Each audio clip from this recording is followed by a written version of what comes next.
आजच्या या विशेष सखोल विश्लेषणामध्ये आपण एका अत्यंत कुतूहलवर्धक आणि दैनंदिन जीवनात अतिशय उपयुक्त अशा विषयावर लक्ष केंद्रित करणार आहोत.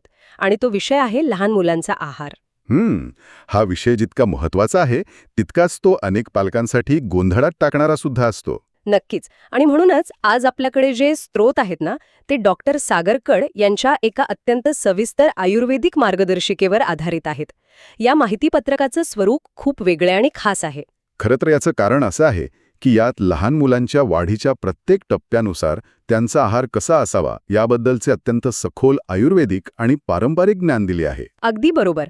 आणि आपले आजचे हे विश्लेषण केवळ बाळाला काय खाऊ घालावे आणि काय टाळावे याची एखादी यादी वाचून दाखवण्यापुरते मर्यादित नाहीये, तर या चर्चेचा मुख्य उद्देश त्यामागील आयुर्वेदिक शास्त्र आणि पचनाचे विज्ञान उलगडणे हा आहे. हो, कारण माहितीच्या या अतिरेकी जगात आपण बऱ्याचदा गोंधळून जातो. त्यामुळे हे जुने आणि सिद्ध झालेले ज्ञान आजच्या आधुनिक जीवनशैलीत कसे चपखेल लागू पडते हे आपण समजून घेणार आहोत. इथे एक अतिशय रंजक गोष्ट समोर येते. म्हणजे आपल्या पूर्वजांनी आहाराकडे फक्त पोट भरणे या दृष्टिकोनातून पाहिलेच नाहीये, तर लहान मुलांची पचनसंस्था मुळापासून घडवण्याचा तो एक संस्कार मानला आहे. या मार्गदर्शिकेतील सर्वात लक्षवेधी भाग मला तोच वाटतो. यामागील का हे समजून घेणे. जेव्हा आपण नवजात बालकांच्या आहाराचा विचार करतो तेव्हा त्यांची पचनसंस्था पूर्णपणे विकसित झालेलीच नसते. आतड्यांची क्षमता अत्यंत नाजूक असते, हो ना. अगदी. त्यामुळे अन्नाचा प्रत्येक घास किंवा दुधाचा प्रत्येक थेंब हा त्या लहानशा शरीरासाठी एक पूर्णपणे नवीन अनुभव असतो. आयुर्वेदात याला अग्नी म्हणजेच पचनशक्तीच्या विकासाचा काळ म्हटले आहे. हे खूप छान सांगितलं तुम्ही. आज आपण या जुन्या पद्धतींमागील शास्त्रीय कारणे शोधणार आहोत, ज्यामुळे हे ज्ञान केवळ अंधानुकरण न राहता एक अत्यंत जाणीवपूर्वक घेतलेला निर्णय बनेल. बरोबर. तर मग आपण अगदी सुरुवातीपासून जन्मापासूनच्या पहिल्या टप्प्यापासून सुरुवात करूया का? नक्कीच. या स्रोतामधला सर्वात पहिला आणि महत्त्वाचा नियम अतिशय स्पष्ट आहे. जन्मापासून किमान पहिले 6 महिने फक्त आणि फक्त आईचं दूधच द्यावे. यात कोणतीही तडजोड नाही. पण इथेच एक अतिशय व्यावहारिक बाजू आणि अनेक पालकांची रोजची अडचण स्रोताने लक्षात घेतली आहे. बऱ्याचदा असं होतं की आईचं दूध कमी पडतं. हो, रात्री 2 वाजता बाळ भुकेने किंवा गॅसमुळे रडत असतं, वजन वाढत नसतं किंवा ते शांत झोपत नाही. अशा वेळी गाईचं दूध कसे द्यावे याची एक विशेष पद्धत सांगितली आहे. ती पद्धत खूपच वैज्ञानिक आहे बरं का. हो ना.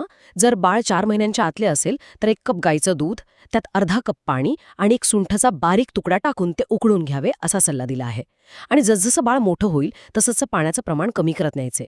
यात जर आपण सखोल विचार केला तर लक्षात येईल की गाईच्या दुधातील प्रथिने ही आईच्या दुधापेक्षा खूप वेगळी आणि पचायला जड असतात. म्हणजे पचायला वेळ लागतो. हो, 4 महिन्यांच्या आतल्या बाळाची अग्नी अतिशय नाजूक असते.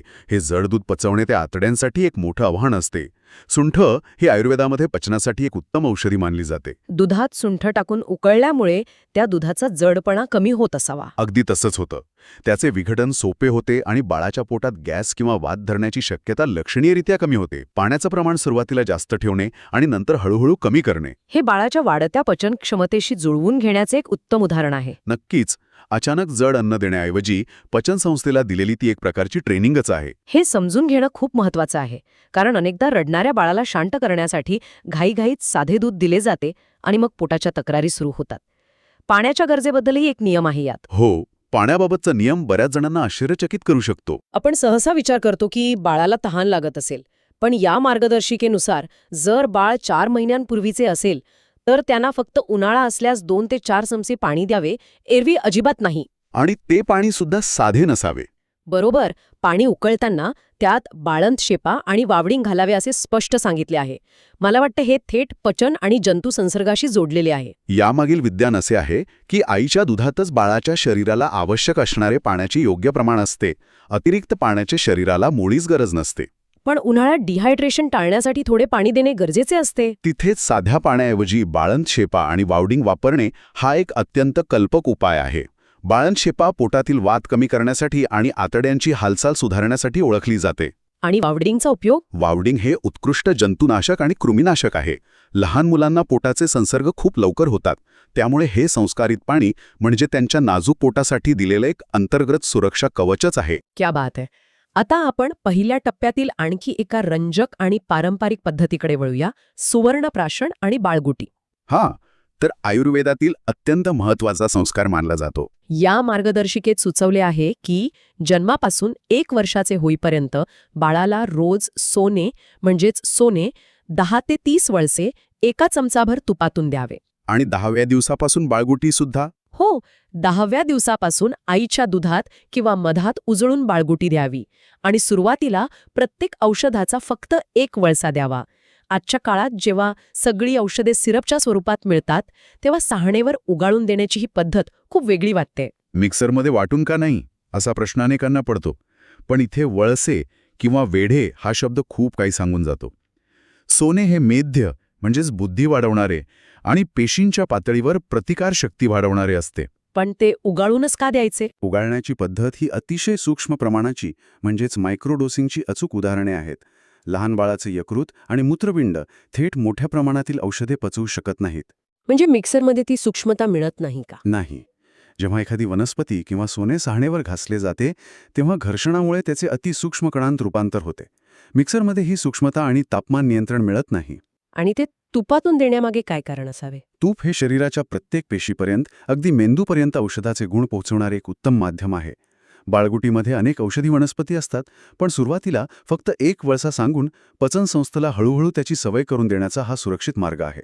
ही सहाणेवरची प्रक्रिया म्हणजे सकाळच्या गडबडीतही शांतपणे केलेला एक संयमाचा संस्कार आहे. आता घन आहाराच्या सुरुवातीच्या टप्प्याकडे म्हणजेच 4 ते 10 महिन्यांच्या प्रवासाकडे वळूया. इथेही याच सूक्ष्म प्रमाणाचा सिद्धांत पाहायला मिळतो. होय, 6 महिन्यांनंतर जर दूध कमी पडत असेल तर खारीक, बदाम आणि जर्दाळू प्रत्येकी 30 वेढे मधात उगाळून दिवसातून एकदा देण्याची पद्धत स्रोतात सुचवली आहे.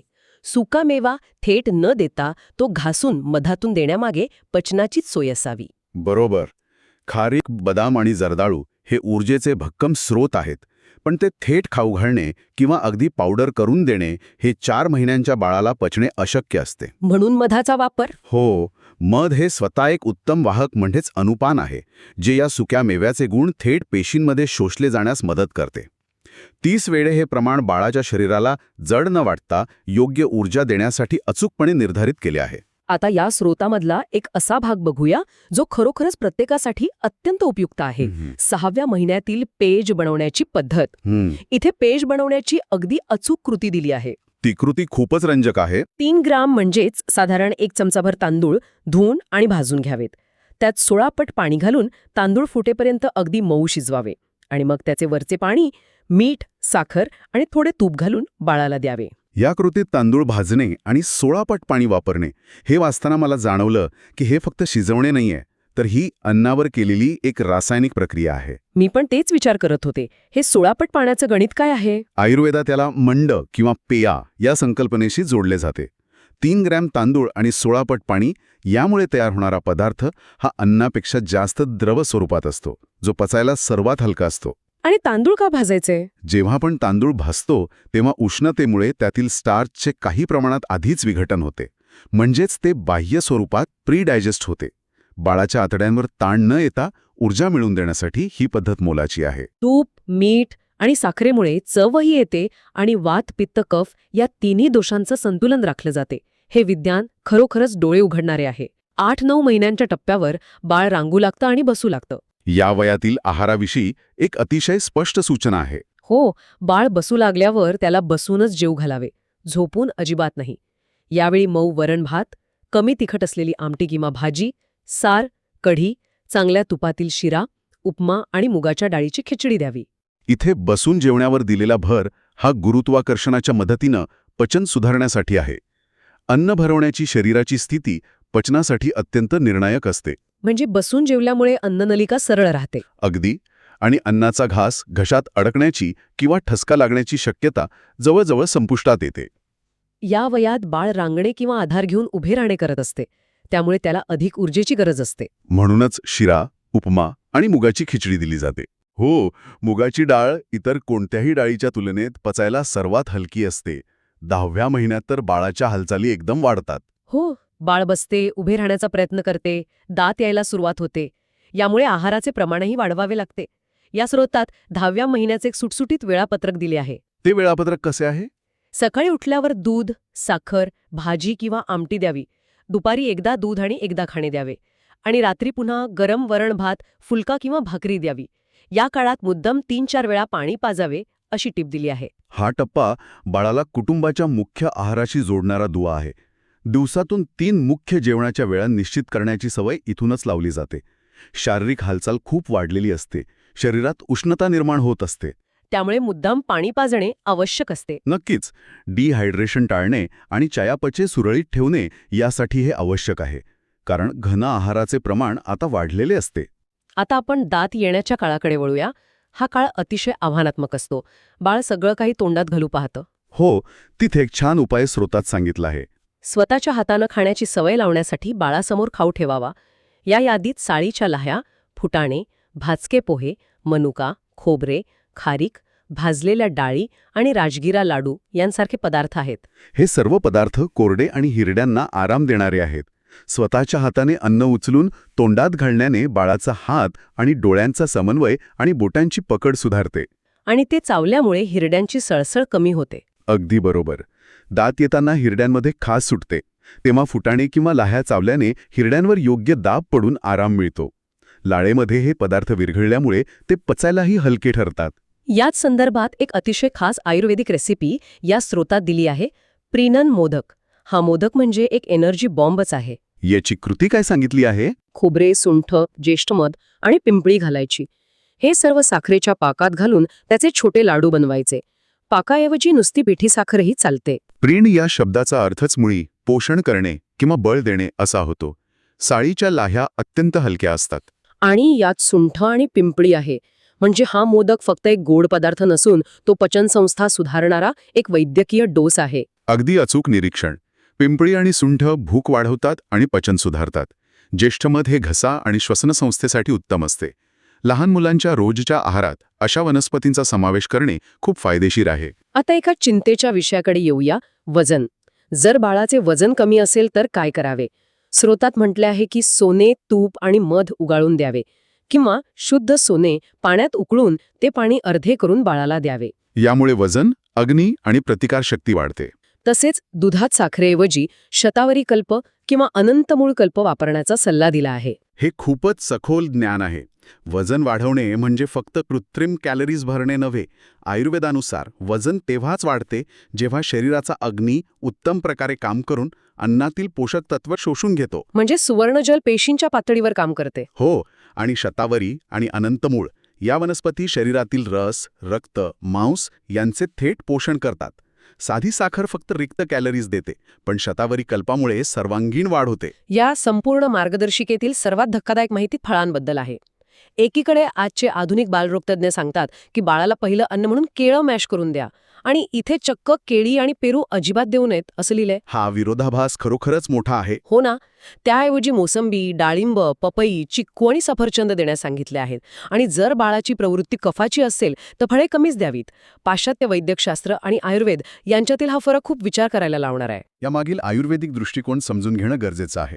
पाश्चात्य शास्त्र फळांकडे फक्त जीवनसत्वे आणि खनिजांच्या दृष्टिकोनातून पाहते, पण आयुर्वेद अन्नाच्या प्रकृतीचा विचार करतो. म्हणजे केळी प्रकृतीने थंड असतात. अगदी.